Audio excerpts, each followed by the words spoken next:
所以它也是加柑橘香。我闻到了，我觉得我走出去了，闻到了。对，柠檬皮味，我觉得它不很重要，但是前面有点散香水，因为有点像一个柠檬皮。前面很清爽，舒服啊。跟你们分享一个新香感。树脂啊，一个。好，左手是金淡香精。现在水还是一直在前调的感觉。对啊，苦橙不会那么快散掉。还是苦橙。主体。是淡香精。嗯。左手淡香精。好。刚真的水跟淡香精的柠檬味很重，就有点像。回头再跟大家快速分享。对啊，可是淡香水没有。香水跟香精的差别。好，我喜欢这一支淡香水更多一点。那这一支满堂红，因为之前它很早之前就已经出了嘛，然后它的味道是那种娇兰，就是非常经典的香气。如果你没有试过娇兰香水，我觉得你可以从这一支试试看，因为它在三剑客里面呢，它是比较偏带一点花香的感觉的。三剑客它还有香根草那一支嘛，然后这一支跟另外一支韦之华，那韦之华目前是没有，我们有这支跟香根草，然后做一个比较之后，这一支它再更多一点辛香跟花香的感觉。那这两支的比较呢，我觉得如果你都没有试过的人，那淡香水一定是首选，因为它的香味一开始的时候，就是柑橘香调的部分再更明显，再活泼一些。那淡香精呢，它的持久度一定是再更久一些的。那这两支的感觉，其实说真的不会差太多，差别在它的持久度一定是淡香精再更久一点。整体来讲，它一开始喷的时候，淡香精就从中后调开始走了，所以它的那种感觉比较不会那么的活泼。但个人会更喜欢淡香水，是觉得它更适合现在也比较热一点的天气。那这支也是它，你入门的时候更好去感受它三调的一个前中后变化的感觉。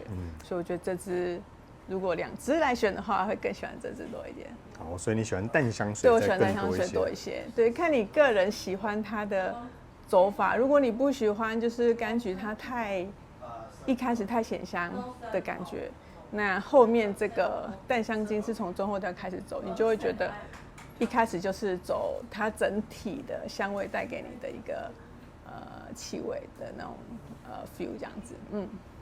我觉得这两支最直接让我觉得是他们不同的差异，在他们刚喷出来的时候，淡香水刚喷出来的时候，它有很明显的清新柑橘调，它很像是那种新鲜的柠檬皮，你去搓揉的那个清香的味道。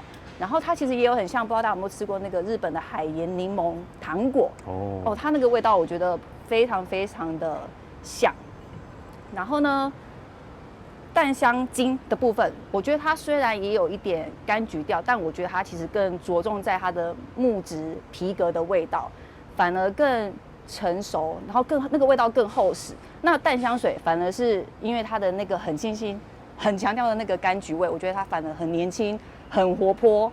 所以如果要用年龄的话，我觉得很适合，淡香水很适合年轻的朋友，然后淡香精就是很适合成熟稳重型的。但是持香度的话，可能因为我体温比较高，我觉得淡香水到后面其实它已经经过几个小时，我觉得它的味道比较没有，反而淡香精它还有一点点味道，可是也不是说很浓厚，反而是要一点比较贴肤的时候才闻得到。这样。那这后调两个后调会一样吗？我觉得两个后调其实都其实是走向木质皮革的味道了，反而它那个柑橘味已经比较没有了。可是我觉得是舒服的。对，大家好，现在在我手上的是两支不同版本的娇兰满堂红，这个是淡香水，这个淡香精，我同时两支都试了。那淡香水的感觉，我觉得它反而比淡香精还要显香哦。刚喷下去的时候，先爆炸出来是淡香水，然后淡香精它的味道反而是比较沉稳的，所以并不是我既定印象的哇，淡香精好像会比较浓、比较爆炸。一开始呢，他们都是呈现柑橘跟柠檬啊、罗勒那种柑橘类很清爽芳香的味道，但是像我刚刚说的，淡香精它反而是比较沉稳的哦。所以如果你想要爆炸一点，吸引人注意，你想要让大家都闻到你喷香水的话，所以我觉得你应该要选择淡香水。对，但是也很符合淡香水本来就是比较分子比较轻嘛，所以它很快的就立刻跳跃出来。是哦，这个是水。那精的话就是比较稳一点，所以它的持久会比较好一些。错哦，但是我在满堂红这2支里面，我觉得他们的持香在台湾现在夏天那种30几度的天气，其实差不多都是2-3个小时。OK， 所以我反而觉得淡香精它的差异在就是说，它开头没有那么的爆炸性。如果你不想要那么爆炸，那你可以选淡香精，但是持香跟扩香性我觉得差不多。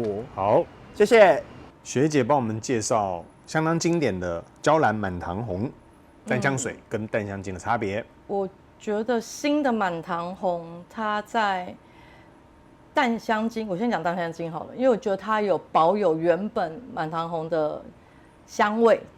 好，今天这2支是满堂红的淡香水跟淡香精。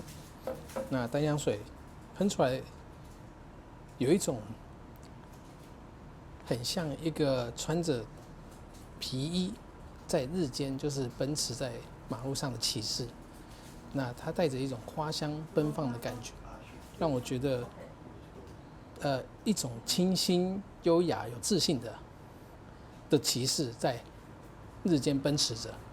那淡香精呢，它就刚好相反，它就像晚上的时候，因为它的后面走出来的感觉多带了皮革调的味道在里面，会让人家觉得更沉稳，但是也是充满魅力的，有点像是夜间骑行在城市的巷弄间，然后带着他的气场跟他的自信魅力的感觉，然后穿梭在这些巷闹中。那2个比较起来的话，我也是会更喜欢淡香水一点，因为它这种花香会让我更有一种开心的氛围在。对，我会更推荐大家都可以来试试，都很不错。谢谢。哇，现在在盖大楼，正在垂降，有没有看到？哦，垂掉下来，好。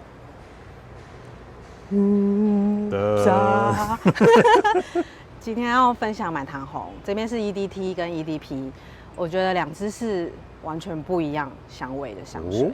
对，那尽管它核心香调其实都差不多，那我自己体验下来，其实到后面其实差不多。差别是在一开始 ，EDT 我觉得它就像个伊人就是往外绽放的类型，它一开始往外绽放的很明显，可以感觉出来它是一个很有自信、很乐观的一个感觉。再来 EDP， 我觉得它是 I 人，它往内缩，然后里面你可以感觉它的内在是很丰富的，它是往内在捉摸的 EDP。OK， 那 EDT 一开始是柠檬，再就是橙色系的柑橘为主。那我觉得中间我闻到一丝丝的咸味，有点像是海盐的咸，我觉得是蛮特别的一个呈现。然后 EDP 呢，它是比较着重在香草跟皮革，比它又更多了一点点香草跟皮革。那后面有闻到一些琥珀的树脂味，我觉得。然后 EDP 它感觉是又更 man 一点，更阳刚一点，然后更现代化一点。那 EDT 我觉得它有点老派复古风格，但是不是过时的那一种香味。那这2个其实我觉得都是娇兰的经典款啦，我觉得都要收。那你自己喜欢 EDT 还是 EDP 嘞？我喜欢 EDT。哦，是啊，为什么？我喜欢 EDT， 因为我觉得喷香水其实就是一开始我就想知道味道，我不想要就是去研究它最后会呈现什么样的味道这样子。对，我们出外景突然下雨了。对啊，下雨了。好，赶快先到那个。OK， 好，感谢介绍。拜拜。